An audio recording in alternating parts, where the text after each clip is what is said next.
جی دوستو، آج خط کے اہم نکات دیکھتے ہیں۔ نمبر 1، شعر ہی نہیں، کسی بھی لفظ کے معنی کا ایک حصہ لفظ میں اور ایک حصہ باہر کی دنیا میں ہوتا ہے، جس کی نمائندگی ہم قارئین کرتے ہیں۔ جی، اس جو نقطہ ہے، اس نقطے میں بہت گہری تنقیدی اور لسانیاتی جو معنویت کی بات کی گئی ہے، اور بتایا گیا ہے کہ لسانیات اور قاری اساس تنقید یعنی ریڈر رسپانس کرٹیسزم کے نظریے کے مطابق کسی لفظ کا پورا مفہوم صرف اس لفظ کے اندر نہیں ہوتا۔ یعنی کہ جب ہم یہ بات کرتے ہیں کہ قارئین جو ہیں وہ معنی پیدا کرتے ہیں، تو ریڈر رسپانس کرٹیسزم کی بات شروع ہو جاتی ہے، اور کچھ مفہوم لفظ کے اندر یعنی کہ اس کی لغوی ساخت اور معنوی ساخت میں پوشیدہ ہوتا ہے، اور کچھ مفہوم لفظ کے باہر یعنی قاری سماع، تجربے اور سیاق و سباق کے ذریعے بھی پیدا ہوتا ہے۔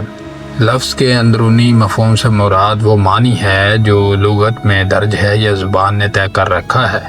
مثلاً اگر ہم کہیں لفظ آگ کا مطلب کیا ہے، تو ایک دہکتی ہوئی شے، تپش یا روشنی وغیرہ، یہ معنی لفظ کے اندر موجود ہیں۔ اور اگر لفظ کا بیرونی مفہوم دیکھا جائے تو یہ وہ معنی ہے جو قاری اپنے تجربے، ماحول، ثقافت، تاریخ اور ذاتی احساس سے لفظ کو دیتا ہے۔ مثلاً اسی لفظ آگ کو اگر دیکھیں تو آگ کسی عاشق کے لیے محبت کی تپش ہو سکتی ہے، یا کسی کسان کے لیے کھیت جلنے کا خوف ہو سکتا ہے، یا اسے یوں کہہ لیں کہ یہ کسی شاعر کے لیے جذبے یا انقلاب کا استعارہ ہے۔ یہ جو معنی میں نے فرضی طور پر پیش کیے ہیں، یہ لفظ کے باہر بنتے ہیں اور قاری ہی ان کی نمائندگی کرتے ہیں۔ اور قارئین کی نمائندگی سے مراد جو اس جملے میں کہا گیا ہے نقطے میں، کہ قاری محض دیکھنے والا نہیں ہوتا بلکہ وہ معنی تخلیق کرنے والا فریق ہے۔ لفظ یا شعر اپنا پورا مفہوم نہیں دیتے، بلکہ قاری اپنی تجرباتی روشنی سے اسے مکمل کرتا ہے۔ یوں لفظ اور قاری کے درمیان ایک تخلیقی مکالمہ ہوتا ہے۔ اگر ہم اس کو پوری بات کو یوں سمجھیں کہ معنی نامکمل طور پر متن میں ہوتے ہیں اور نامکمل طور پر قاری میں، بلکہ دونوں کے مکالمے میں پیدا ہوتے ہیں۔ یہی بات ہے جو جدید تنقید میں interaction between text and reader کے نام سے جانی جاتی ہے۔ سادہ لفظوں میں اگر اس پوری بات کے مفہوم کو ہم سمیٹیں تو ہم کہہ سکتے ہیں کہ ہر لفظ ایک آدھی کہانی سناتا ہے، باقی آدھی کہانی ہم اپنے احساس، تجربے اور سمجھ سے مکمل کرتے ہیں۔ جی، نمبر 2، لکھنا خاصا انوکھا، پیچیدہ، بیک وقت کئی چیزوں کو کھنگالنے والا اور کچھ صورتوں میں کایا پلٹ دینے والا عمل ہے۔ لکھنا بعض کے لیے معالجاتی اثر بھی رکھتا ہے۔ نمبر 3، کتاب شے ہے، معنی شے نہیں۔ نمبر 4، معنی 3 وجہوں سے کسی کی ملکیت نہیں۔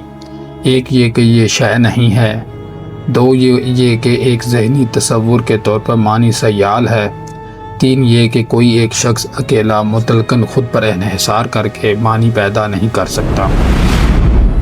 اب یہ بات جو ہے وہ پہلی بات سے جڑی ہوئی ہے کہ معنی جو ہے وہ کسی کی ملکیت نہیں ہے۔ ظاہر ہے ایک تو معنی جو ہے وہ ہر لفظ کا معاشرہ، زمانہ اور لوگ طے کرتے ہیں، اور اس پڑھنے والے طے کرتے ہیں۔ یہ وہی اسٹرکچرلزم کی بحث ہے جو فرڈینانڈ ڈی سوسر نے پیش کی تھی، اور یہ کہنا کہ یہ ایک ذہنی تصور کے طور پر معنی سیال ہے، تو اس کو ذرا دیکھ لیتے ہیں۔ اس سے مراد یہ ہے کہ اس کو بھی ہم لسانیاتی، ادبی اور تنقیدی سطح پر دیکھیں گے تو اگر ہم دیکھیں کہ ذہنی تصور سے مراد کیا ہے، مینٹل کنسیپٹ، تو یہ وہ تاثر یا معنی ہے جو کسی لفظ، خیال یا متن کو پڑھ کر قاری کے ذہن میں پیدا ہوتا ہے۔ سیال سے مراد ہے بہتا ہوا، غیر جامد، بدلنے والا، یعنی معنی جو ہوتا ہے وہ کوئی جامد یا ٹھوس چیز نہیں بلکہ مسلسل حرکت اور تبدیلی میں رہتا ہے۔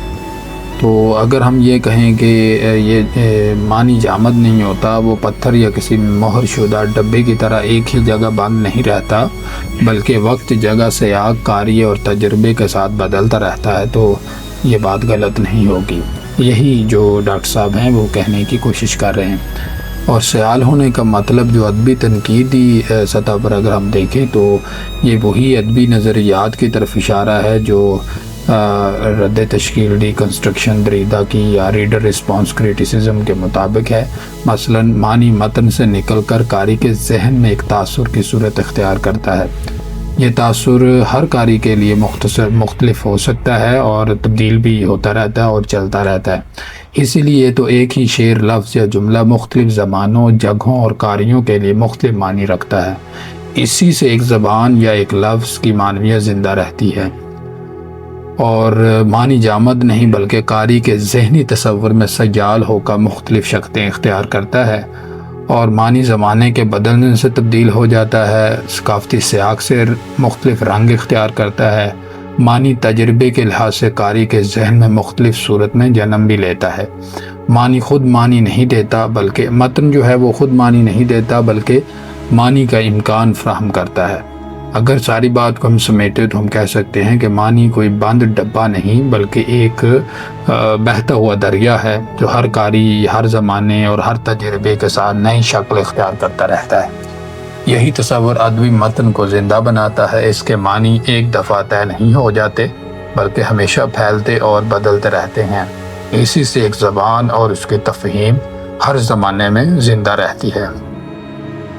نمبر 5، ترجمہ تفہیم و تعبیر ہی ہے۔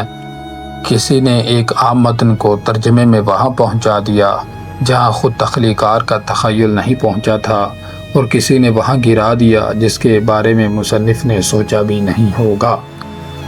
یہ بات بالکل سیدھی ہے اور معنی پر بھی یہی بات صادق آتی ہے۔ تو ترجمہ ہم جانتے ہیں کہ ترجمہ جو ہوتا ہے وہ کسی متن کو اپنے اوپر گزارنا اور اس متن میں سے خود جو مترجم ہوتا ہے وہ گزرتا ہے۔ تو ترجمہ اس طرح ایک تفہیم و تعبیر ہی کی شکل بن جاتی ہے جو ڈاکٹر صاحب کہہ رہے ہیں۔ اور بعض اوقات مترجم جو ہوتا ہے وہ اوریجنل متن کو بہت پیچھے چھوڑ کر ترجمے کو بہت آگے لے جاتا ہے، اور بعض اوقات یہ ہوتا ہے کہ جو مترجم ہوتا ہے وہ اصل متن کی روح کو پہنچتا ہی نہیں بلکہ اس کے معنی کو کم تر کر دیتا ہے۔